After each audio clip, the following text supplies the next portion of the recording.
Hello guys, good morning, good morning. Ayan. Ay guys, sa tanghalian ako kasi pagdating ko, humihiga-higa lang ako dito sa upuan. Ay, nakatulog ako. Gising ko lang guys. Ayan. Grabe. Nakatulog din ako ng halos 2 oras guys bago pa ako nagising. Ayan. Super puyat talaga guys, no? Ayan. Ganyan talaga pag panggabi. Pero mga time din guys na hindi ka talaga antok na antok. So, kanina naka-ready na talaga lahat ng gamit ko kasi gusto kong mag-live. Kaso nga lang parang nakaramdam ako ng antok. Ayan. Kaya natulog ako. Ayan, kakagising ko lang guys. Ayan. Kumusta kayo dyan guys? Ayan. Dahil night shift kasi ako guys, ayan, minsan nakakaramdam ka talaga ng antok, hindi katulad nung may mga time din naman na talagang still alive and kicking ka. Ayan, so okay lang 'yon. Ang mahalaga guys, nakatulog ako ng 2 hours. Ayan.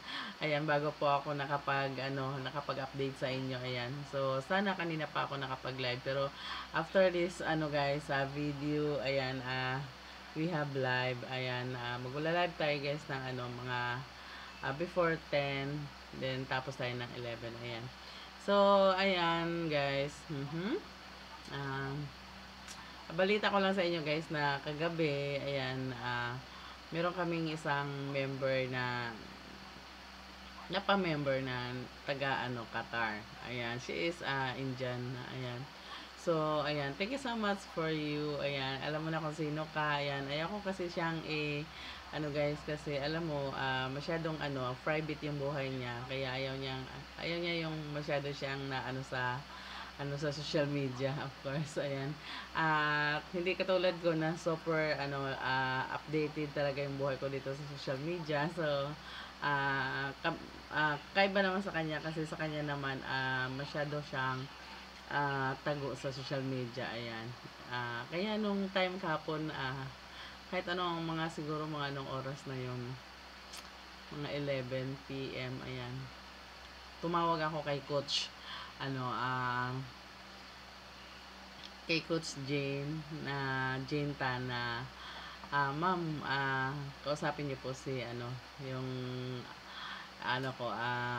invite ko kasi nakausap ko na siya, pero gusto rin niyang malaman yung side ni Coach Jane kasi sabi ko siya is may upline. Ayan. Sabi niya, sige kausapin ko siya. Gusto ko rin malaman yung side po niya kung ano po ba talaga yung live good. So, ayan. So, 11 o'clock, ayan, kaya habang kumakain si Coach Jane, ayan, inistorbo ko muna si Coach Jane. Sabi ko, Coach Jane, ayan, tulungan mo muna ako dito para maklose to. Ayan, kasi gusto kasi niya kausapin ka muna bago siya mag-decision kung ano talaga yung gagawin niya. So, ayan, so kinausap hindi ang ginawa ko, ayan, binigay ko yung FB ni Coach Jane. Ayan, pina-add ko sa kanya. Tapos, binigay ko din kay Coach Jane. Ayan, in-add ni Coach Jane. Ayan. Tapos, nag-usap kami tatlo. Ayan, tatlo kami na nag-usap kagabi. Ayan, habang, parang naintindihan naman niya. Ang kagandahan guys kasi, siya, kahit Indian siya, marunong siya mag-English. Ayan. Super mas magaling pa siya mag-English kaysa sa akin. Ayun, that's why, ayan, keep it up, ayan, at thank you so much for, sa tiwala sa akin, ayun. Ayan, so, siya po yung magiging team Qatar natin, ayan. Dahil, she is, 3 accounts po yung kinuha niya, so, pwede na po siyang mag-invite this time. So, sabi ko sa kanya, ayan, kung may problema ka, pwede mo naman akong kontakin. Ayan, so, sabi niya, sabi niya, kasi in-enroll niya yung sarili niya doon sa link na binigay ko sa kanya. Ayan, so, sabi niya, after that, when he paid the membership, ayan, i-enroll niya yung yung mama niya tsaka yung kapatid niya para magiging 3 account siya. Yan. So, kasi sabi ko sa kanya, hindi mo pwedeng i-enroll yan dyan hanggat hindi ka pa hindi ka pa wala ka pang account. So, before mo yan i-enroll yung okay na yung account mo, doon mo na siya i-enroll sa account niya. Yun.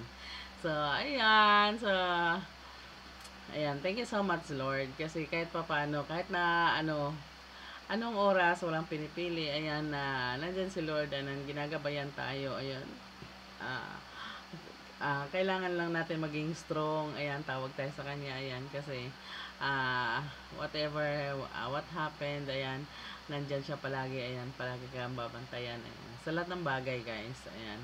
Not only for us, but for all the people in the not only for the Philippines, lahat po tayo. Ayan. Kasi, tayo po ay gawa ng Diyos. Ayan, so tayo po ay manalig sa kanya at ilahad niyo yung mga problema niyo sa kanya, ayan, para matulungan po kayo. Ayan. So, hindi lang guys, tulong ang gagawin natin. So, kasi si Lord naman, oo, tutulong, pero kailangan din, sabayan niyo yung gawa. Kailangan, may ginagawa ka din, ayan, hindi yung mag-aantay ka palagi ng tulong na wala ka namang ginagawa, di ba? Ayan. So, ayan. Congrats sa'yo, sir. Ayan. Then, meron akong Team Qatar. Yes. Ayan. Kasama na din ng mga Indian. Ayan. Ayan. Good morning sa inyong lahat dyan. Ayan. So, siya na pong bahala doon sa Team Qatar. Yes. Kaya, sa mga gusto mag-join dyan, wow, wag na kayo magpatumpik-tumpik pa. Ayan. So, para po, magiging tayo, solid team. Yes. Of course. Ayan. Ini-invite ko rin kayo guys sa mga taong, sa mga malapit po sa dito sa Binyan. Ayan, Binyan, Luma, Timbao. Ayan. May po ako guys sa January 28. Ayan, 10 to 11 a.m. Mag-start po yung pa-event ko guys. Ayan. So, pag pupunta kayo doon guys, meron po tayong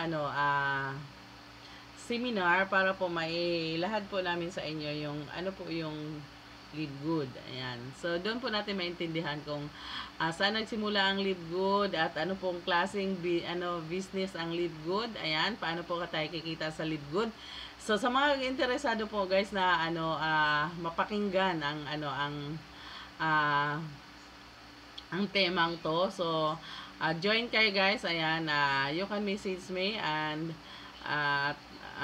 kikita-kita tayo doon sa Timbao. Ayan. Sa Timbao guys, either basta i-message nyo lang po ako kasi hindi pa po na-fix yung namin o kung sa court ba kami o sa sa livelihood office. Yun. So, kasi pinapaalam pa namin kung saan talaga kami pwede doon. Ayan. So, especially sa mga taga-Timbao dyan, ayan, taga-Luma, ayan, na mga nakakilala sa akin, ayan, you can join in my event, guys, ayan, free food po yun, guys, ayan, meron po naman tayong pagkain, pero hindi po ganun karami, guys, ayan, magdadala lang po tayo ng pagkain doon, para po sa mga nagsiseminar, ayan, para po, hindi naman tayo gutumin, syempre, habang nakikinig tayo, nakakagutom din naman, hindi tayo kakain, di ba? Yan. So, ayan, ini-invite ko kayo guys sa January 28, Sunday po yan guys. Itinuon ko talaga yan siya sa Sunday para po marami po ang walang pasok. Ayan. So, para marami pong makakapakinig. Ayan, kasi bihira po yung event. First time po ako nagpa-event dito sa Laguna para po marami pong makasali kasi hindi po malayo. Dito lang po talaga sa lugar natin. Unlike po sa akin guys, ayan, pag may mga event, pumupunta pa po talaga ako sa Maynila para po mapakinggan ko po yung mga tema ng na nilalahad ng speaker doon sa event na yon. That's why. So, ngayon guys, ayan, nandito na po talaga yung event. Ayan. So, sa mga gustong sumali, ayan, message me guys. And, akong bahala sa inyo guys kung saan tayo magkita-kita. Pero, sa mga taga-Timbao dyan, taga-Loma, ayan, kita-kita po tayo guys sa Timbao. Ayan, sa may court. Ayan, thank you so